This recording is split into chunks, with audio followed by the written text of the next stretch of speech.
Yes please. Thank you sir. Manish ji, आप लखीसराय ज़िले से आते हैं। लखीसराय ज़िले की कुछ खासियत बताइए जिसके लिए ये बिहार में कभी चर्चित रहा हो या वर्तमान में चर्चित है। लखीसराय 3 नदियों के संगम पर बसा हुआ है, जैसे गंगा नदी, कीवल नदी और हड़गोर नदी के संगम पर बसा हुआ है। यहाँ सर उत्खनन से संबंधित जो कार्य है वो बहुत तेज़ी से उसके लिए फेमस किस चीज़ का उत्खनन? बालू उत्खनन में बालू। कीवल नदी से फेमस है। और इतिहास के दृष्टिकोण से देखें तो सर जो हुमायूं और शेरशाह के बीच जो लड़ाई हुआ था 1934 में, सूझगढ़ा उसके लिए बहुत फेमस है, साक्षी रहा था। और वर्तमान में देखें तो ऐतिहासिक धार्मिक दृष्टिकोण से अशोक धाम फेमस है सर, बड़ी दुर्गा मंदिर, बढ़िया का जो है महारानी स्थान सर बहुत फेमस रहा है। अच्छा, अभी वर्तमान में आपने कहा कि वो सैंड माइनिंग वगैरह किस चीज़ के उत्पादन के लिए लखीसराय को जाना जाता है? मेन रूप से तो उद्योग में तो खनन तो है ही सर, उसके लिए सिंदूर उद्योग के भी लिए फेमस है, जाना जाता है सर। अच्छा, वहाँ बनाया जाता है अभी वर्तमान में? जी सर, अभी 6 गो फैक्ट्रियाँ जो है सिंदूर से संबंधित कार्यरत हैं। किस चीज़ से बनाया जाता है सिंदूर? सिंदूर तो सर उतना तो सर अच्छा, कोई बात नहीं। एक तो प्राकृतिक रूप से जो फूलों से बनाया जाता है वो सिंदूर होता है, और दूसरा एक केमिकल है, मर्क्यूरिक सल्फाइड बोलते हैं, उसे बनाया जाता है। ठीक है। और आपने बोध गया यूनिवर्सिटी से टीपीएस कॉलेज पटना, टीपीएस का क्या मतलब है? ठाकुर प्रसाद सिंह कॉलेज। ठाकुर प्रसाद सिंह कॉलेज, क्या इनका नाम क्यों चर्चा रहा है? जी सर, ये जो सामाजिक क्षेत्र में इनका बहुत बड़ा योगदान रहा है और चैरिटी के लिए बहुत जाने जाती है, उन्हीं के नाम पर ही कॉलेज का स्थापना हुआ है। अच्छी बात है। मैथमेटिक्स से आपने किया है, मुझे ये बताइए कि एक फार्मूला है क्यूब का, ठीक है, मुझे बताइए क्यूब का एरिया क्या होता है? क्यूब का एरिया सर होता है 6 इंटू भुजा स्क्वायर। ये 6a² क्यों बोलते हैं? 6 जो इसका जो सतह को 6 सतह होता है क्यूब में, उसी के लिए लिया जाता है। और एक सतह का क्षेत्रफल l², लंबाई में चौड़ाई क्यूब में इक्वल होता है, ठीक है, l² होता है, तो 6 से गुना कर देते 6 सतह का निकल जाता है। अच्छा, ठीक है, अच्छी बात है। मुझे ये बताइए कि जो क्यूब का एरिया होता है वो 6a² होता है। यदि मान लीजिए कि समान साइज के 2 क्यूब हैं, उनको आपस में सटा दिया जाए, जोड़ दिया जाए, तो एरिया निकालने में किस चीज़ का ध्यान रखना होगा? इसमें सर लंबाई तो बढ़ जाएगी सर, लंबाई दुगना हो जाएगा अगर सेम एरिया को जोड़ा जाए तो, और चौड़ाई तो सेम रहेगा सर, सिर्फ लंबाई में वृद्धि होगा और चौड़ाई सेम रहेगा। मान लीजिए कि 6a², और कैसे निकालेंगे इसको? 2 क्यूब को जब सटा दिया गया है, तो लंबाई सर 2a हो जाएगा और चौड़ाई तो a ही रहेगा, तो इसका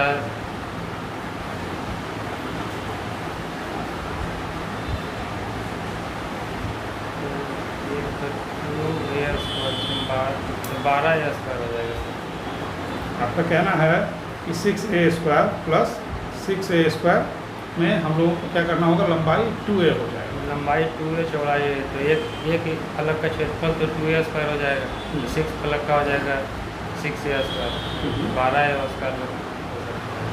चलिए, हम आपके उत्तर से थोड़ा संतुष्ट नहीं हैं, थोड़ा सा आप इसे एक्सप्लेन कर पाएंगे कि इसे क्या फिर हम क्यूबॉइड का फार्मूला से इसे निकालेंगे? बताइए क्यूबॉइड का क्या फार्मूला है? क्यूबॉइड का फॉर्मूला होता है 2 into l into B plus b into H plus h into L. हाँ, चलिए, ठीक है, अच्छी बात है।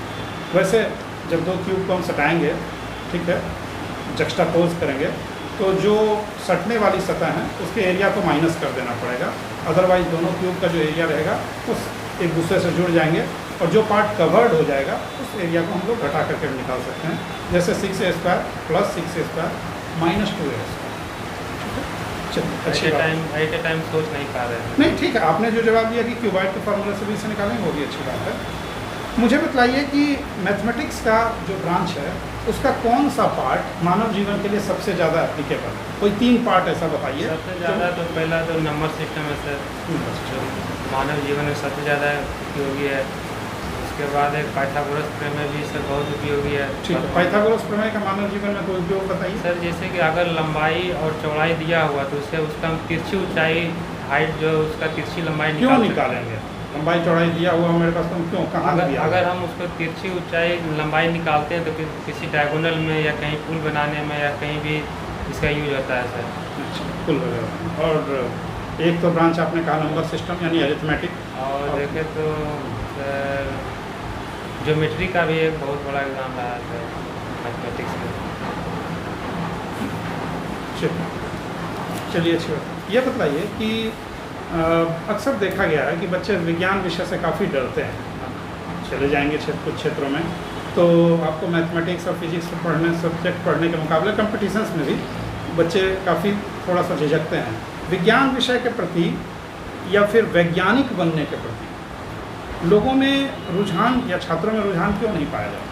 सबसे इसका बड़ा कारण है कि सही से मार्गदर्शन नहीं मिल पाता समय पर सर साइंस के प्रति। और दूसरा एक साइंस को जो स्टूडेंट मैट्रिक और इंटर में होते हैं वो बहुत भारी सब्जेक्ट मानते हैं, बहुत हार्ड विषय है, इसे हम लोग से हो पाएगा कि नहीं हो पाएगा, बहुत सारा भावना चलते रहता है। इसी सबसे बड़ा कारण तो यही मान सकते हैं सर। शुरुआती में ही सही डायरेक्शन नहीं ले पाता है लोग। सही डायरेक्शन। चलिए मुझे थोड़ा सा ये बताइए कि √4 का मान कितना होगा?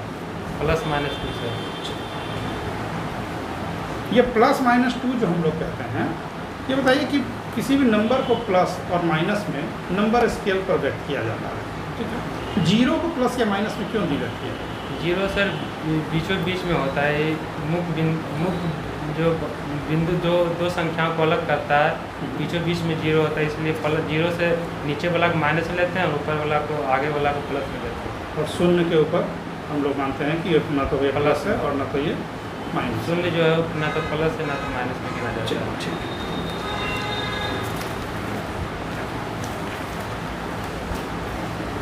आप ESI का इंटरव्यू दे रहे हैं, यदि आपका चयन हो जाता है तो ESI के रूप में आपसे सरकार को क्या क्या लाभ मिल सकता है? अगर सर मेरा ESI में चयन हो जाता है तो सबसे पहले अगर जिस भी क्षेत्र में हमारे कार्य क्षेत्र में नियुक्ति होगा उस क्षेत्र में हम पहले उसका अपना जो कार्य क्षेत्र उसका मूल्यांकन करेंगे।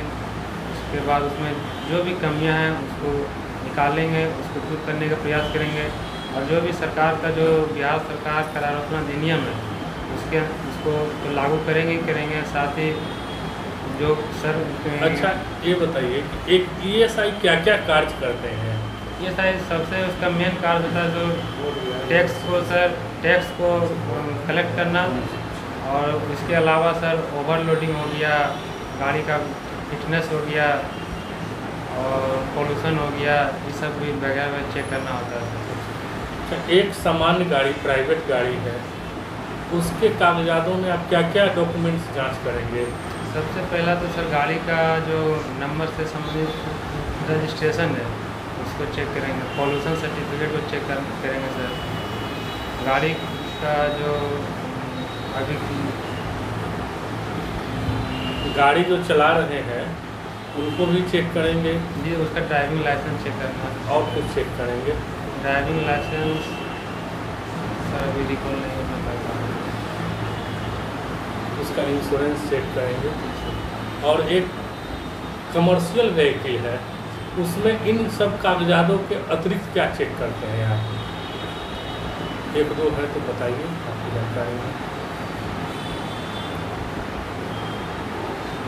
जो कमर्शियल वाहन चलते हैं, एक उसका जो मटेरियल लाता है उससे संबंधित कागजात डॉक्यूमेंट चेक कर सकते हैं सर, कितना क्षमता के ले जा रहा है और उसकी स्वीकृति कितनी की मिली है। जी सर। और कुछ? उसका अभी रिकॉल नहीं कर पाया। अच्छा, एक इंश्योरेंस होता है, इंश्योरेंस में first party insurance, second party insurance, third party insurance, क्या समझते हैं आप इससे? थर्ड पार्टी इंश्योरेंस जो होता है, एक फर्स्ट पार्टी को जो इंश्योरेंस कराता है सर, और बीच में होता है जो इंश्योरेंस देने वाला पार्टी होता है, सेकंड पार्टी होता है, और थर्ड पार्टी जो होता है दोनों को कनेक्ट करता है सर, फर्स्ट पार्टी और सेकंड पार्टी को, जिसके थ्रू इंश्योरेंस मिलता है। अच्छा, एक लाइसेंस बनाना है किसी व्यक्ति को और वो लाइसेंस बनाने के लिए आरटीओ ऑफिस जाते हैं, आवेदन करते हैं, तो उन्हें लर्निंग लाइसेंस प्राप्त होता है। तो लर्निंग लाइसेंस की वैधता कितने दिनों की रहती है? 6 मंथ की रहती है। लर्निंग लाइसेंस से परमानेंट लाइसेंस में कन्वर्ट करने के लिए क्या करना पड़ता है? तो पहला नंबर तो सर पहला पॉइंट तो लर्निंग लाइसेंस की आवश्यकता होता ही होता है, और दूसरा मेडिकल सर्टिफिकेट की भी आवश्यकता होती है, और एजुकेशनल क्वालिफिकेशन जो कर दिया है मैट्रिक पास, उसकी भी आवश्यकता होती है, और एक वैलिड पहचान पत्र की आवश्यकता होती है। और उनका कुछ एग्जामिनेशन नहीं होता है? जी सर, ड्राइविंग टेस्ट होता है। ड्राइविंग टेस्ट होता है, उसमें किस आकार के टेस्ट किया जाता है? किस आकार का एक प्रोफार्मा बना होता है, उस पर टेस्ट किया जाता है? सर ये जानकारी नहीं है। 8 आकार का होता है। अच्छा, आप देखते होंगे यातायात संकेत। जी सर। यातायात संकेत क्यों आवश्यक है? यातायात संकेत तो सर जो चालक है उसके लिए भी आवश्यक है, और जो आम आदमी है उसके लिए भी आवश्यक है सर। ड्राइवर को जो यातायात संकेत वो आगे गाड़ी चलाने के लिए बहुत सारा निर्देश देता है कि कहाँ हमको गाड़ी स्लो करना है, कहाँ रुकना है, कहाँ स्पीड में चलाना है, कहाँ ये सब करना होता है। 4-5 प्रकार के यातायात संकेतों के बारे में आप बताएं जिनको आप जानते हो। जैसे एक यातायात पहला तो होता है सर, जो स्कूल जहाँ होता है वहाँ पर एक संकेत लगा होता है कि यहाँ पर स्कूल है। हॉस्पिटल से जहाँ पर आता है वहाँ पर एक संकेत होता है कि यहाँ हॉस्पिटल संबंधित यहाँ पर जगह है। और अगर मोड़ चौराहा पर देखें तो लाल सिग्नल लाता है सर, ग्रीन सिग्नल लाता है और येलो सिग्नल लाता है। क्या मतलब होता है रेड सिग्नल, येलो सिग्नल और ग्रीन सिग्नल का? रेड सिग्नल जो सर वो गाड़ी को आगे खतरा है या आगे कुछ व्यवधान, इसीलिए वो रुके रहने का संकेत देता है।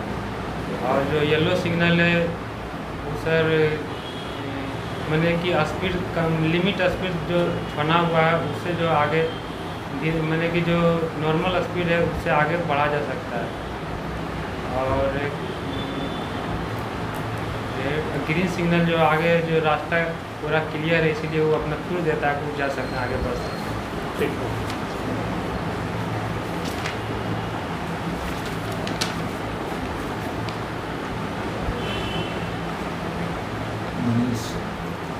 मनीष अपने मगध यूनिवर्सिटी बोल गया जी सर।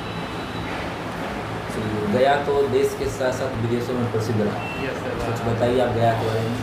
गया तो सर मेन रूप से बौद्ध धर्म के लिए फेमस रहा है सर। जैसे कि महाबोधि टेम्पल जो वर्ल्ड हेरिटेज साइट है सर, और विष्णुपद टेम्पल वो भी सर फेमस है गया में। ये गया में जो पितृपक्ष मेला लगता है वो भी फेमस है सर वर्ल्ड लेवल पर। और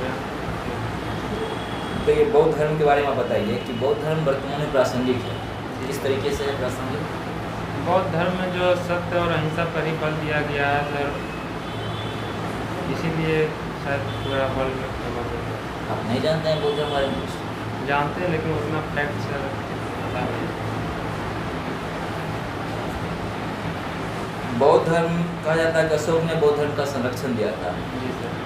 और आप हमें ये समझाइए कि किस तरीके से अशोक ने अपनी अर्थव्यवस्था को बौद्ध धर्म के माध्यम से प्रमोट करने का प्रयास किया। बता सकते हैं? बताइए। वर्तमान में भारत सरकार क्या इसी प्रकार से भारतीय संस्कृति के माध्यम से भारत की अर्थव्यवस्था को प्रमोट करने का प्रयास कर रही है? इसे वेट कर पा रहे हैं? टूरिज्म के माध्यम से सर अभी सबसे बड़ा वैकल्प दिख रहा है अर्थव्यवस्था के क्षेत्र में। इस पर इकोनॉमी को बहुत सारा आगे सपोर्ट मिल रहा है टूरिज्म से। कैसे टूरिज्म का विकास हो रहा है? टूरिज्म का विकास तो सर पर्यटन मंत्रालय द्वारा ही किया जा रहा है। कैसे किया जा रहा है? इंफ्रास्ट्रक्चर को बढ़ावा देकर सर, और जो यात्रियों जो टूरिस्ट होता है उसको सुख सुविधा अवेलेबल कराना सर, जिससे जो टूरिस्ट है वो आकर्षित हो रहे हैं इन पर। आपने देखा होगा कि कल परसों जो राष्ट्रपति चुनाव हुआ है, जी सर। राष्ट्रपति चुनाव की जो संविधान में चर्चा है किस अनुच्छेद में पता है? अनुच्छेद 54 और 55 में हुई। राष्ट्रपति का क्या क्या कार्य है? राष्ट्रपति का कार्य तो संवैधानिक कार्य है, संविधान का रक्षा करना, संविधान की सुरक्षा करना मेन रूप से काम है। संविधान का रक्षा करना सुरक्षा करना पास न्यायपालिका का है। क्या सर? न्यायपालिका का है संविधान का संरक्षण करना। न्यायपालिका का तो है सर, न्यायपालिका सही ढंग से काम कर रहा है, इसको देख रेख करना जो राष्ट्रपति का ही काम है। क्या न्यायपालिका न्यायपालिका सही- राष्ट्रपति के अंतर्गत है? नहीं, राष्ट्रपति का क्या विधायी कार्य है कुछ पता है आपको? क्या प्रशासनिक कार्य है? राष्ट्रपति का जो विधायी कार्य है सर, सदन के सत्र को बुलाना, उसकी समाप्ति करना और सांसद को संबोधन करना, ये सब होता है।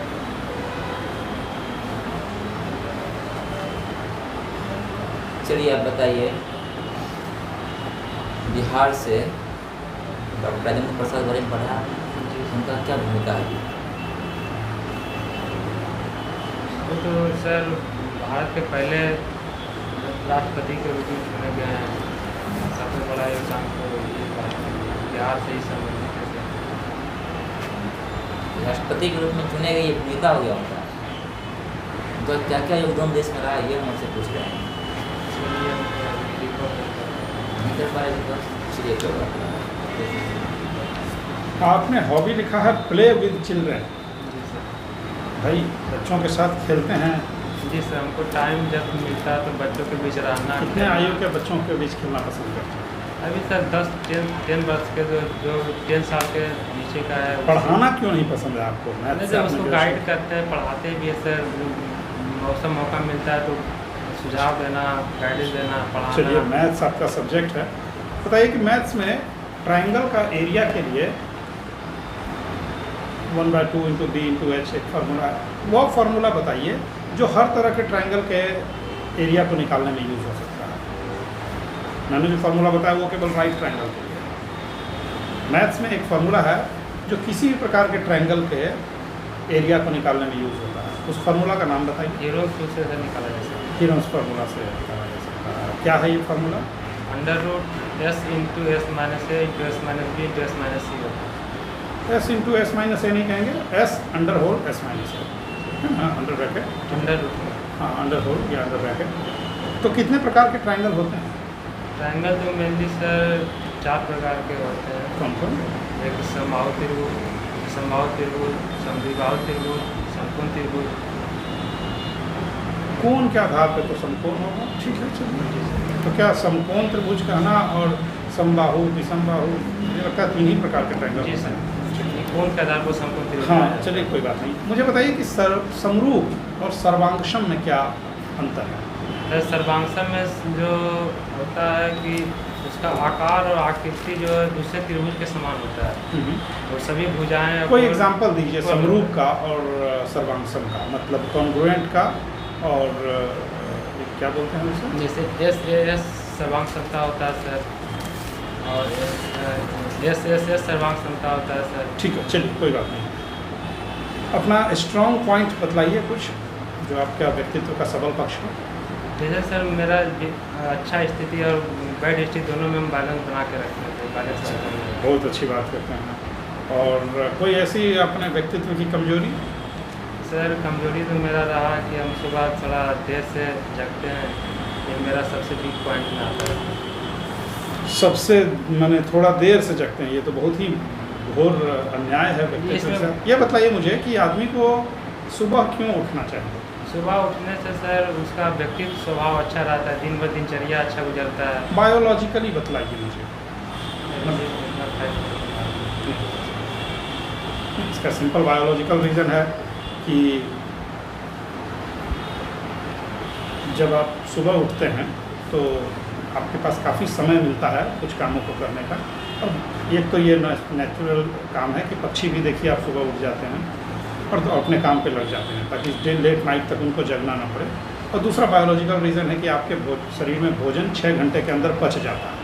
तो जब आप सोते हैं तो आपकी मेटाबॉलिक एक्टिविटीज़ चलती रहती है और 6 घंटे 7 घंटे की नींद होने पर व्यक्ति को उठ जाना चाहिए और फ्रेश होना चाहिए। जितनी देर आप सोए रहेंगे आपके बॉडी में जो पचित भोजन है वो टॉक्सिन्स बनाएंगे। ठीक है, चलिए अच्छी बात है, आपसे मिलकर काफ़ी अच्छा लगा और हम आपके उज्जवल भविष्य की कामना करते हैं। आप जा सकते हैं। Come back for feedback please. ठीक है, काफ़ी अच्छा रहा। आप शुरू में थोड़ा धीरे बोल रहे थे, वो उचित नहीं है। प्रशासक जो होता है या गवर्नमेंट सर्वेंट जो होता है वो सरकार का नुमाइंदा होता है, आम जनता के बीच रहता है। सर अभी फर्स्ट टाइम नहीं, आप अपने अंदर एक बोल्डनेस जगाइए। सरकारी अधिकारी बनने जा रहे हैं, अपने अंदर एक बोल्डनेस जगाइए। जो सही बात है उसको स्पष्ट रूप से रखिए। जो चीज़ें गलत है उस बोर्ड अगर बताता है कि भाई ये चीज़ें गलत है, जैसे सुबह देर तक सोए रहना, इसको आप जस्टिफिकेशन दे सकते थे कि सर कभी कभी काम के दौरान मैं लेट नाइट सोता हूँ, ठीक है, पढ़ने के दौरान। इसका तो मैं सुधार में भी बहुत प्रयास कर रहे हैं। नहीं, ये बुराई है ही नहीं, ये बुराई है ही नहीं। आप देखेंगे सुबह में जब आप जगते हैं तो आपको प्रेशर फील होता है कि बाथरूम जाना चाहिए, तो शरीर तो सोने ही नहीं देगा आपको। तो आपको ये कहना है कि जब मैं लेट नाइट तक पढ़ लेता हूँ तब कभी कभी, रोज़ नहीं, मैं कभी कभी मुझे नींद पूरा करने के लिए देर तक सोना पड़ता है। ओके, ये बुराई तो कि आप सुबह देर तक सोते हैं, ये हैबिट है, तब तो ये बहुत गलत है। ऐसे नहीं प्रोजेक्ट करेंगे खुद को। मैं कभी लेट नाइट पढ़ता हूँ तो मैं देर सभी पॉइंट में वहाँ लिखना पड़ेगा, कभी कभी ऐसा लेट तक सो जा सकता है। ठीक है, आपको जो भी चीज़ लिखना है वो आप लिखिए, ठीक है, लेकिन उसको डिफेंड करने के लिए तैयार हो। ठीक है, तो डेली नहीं, कभी कभी देर से जगता हूँ, ठीक है, या छुट्टे के दिनों में देर तक सोता हूँ। ठीक है, देखिए आप गया से पढ़े हैं, आपको गया के बारे में अच्छी तरह पता रहना चाहिए। बौद्ध धर्म बहुत ही फेमस धर्म रहा है, ओरिजिन क्षेत्र है। सर इसका फैक्ट हमको मालूम है फैक्ट से सर, मतलब नहीं, लेकिन आप कोई स्टैंडर्ड बुक लीजिए। बोध गया से आपने यूनिवर्सिटी से किया है ना, तो वो तो गया से ही पूछेगा, बौद्ध बौद्ध से धर्म के जब फैक्ट्स तो हमको सब चीज़ मालूम है सर, लेकिन जो फैक्ट सिचुएशन से जोड़ना सर आपको जो है ना, हमको आपको इंटरव्यू में फैक्ट नहीं पूछेगा, सिचुएशन से जोड़ना ही पूछेगा। अरे बौद्ध धर्म का जो शिक्षाएं थी उसमें समाज में नैतिकता को स्थापित किया। बौद्ध धर्म वो का अशोक जैसे राजा को धर्म विजय के लिए प्रेरित किया, युद्ध के स्थान पर युद्ध पे अपराध पे लगाम लगाया, सामान्य जीवन में अहिंसा और नैतिकता को बढ़ावा दिया। सिंपल चीज़ है। भारत भूमि से बाहर चीन, मलाया, सुमात्रा, जावा, श्रीलंका, जापान, इंडोनेशिया, उधर आपको क्या बोलते हैं वियतनाम, इन सब देशों में फैला भारतीय संस्कृति का प्रसार हुआ। ये तो देख रहे हैं ना, ढेर सारा म्यांमार, बुद्धिस्ट। ये तो बोलिए एक देश की संस्कृति देश से बाहर निकल के जाए ये और लोग वहाँ स्वागत करें, तो अच्छी चीज़ है, ठीक है ना। तो आम जन, एक तो राजाओं को निर्देश हुआ कि अशोक जैसे लोगों ने युद्ध के स्थान पे शांति का मार्ग अपनाया। आम जनता में जैसे अंगुली मार बुद्ध के द्वारा जो है उन्होंने अपराध को त्यागा, है ना, बुद्ध के उपदेशों से प्रभावित।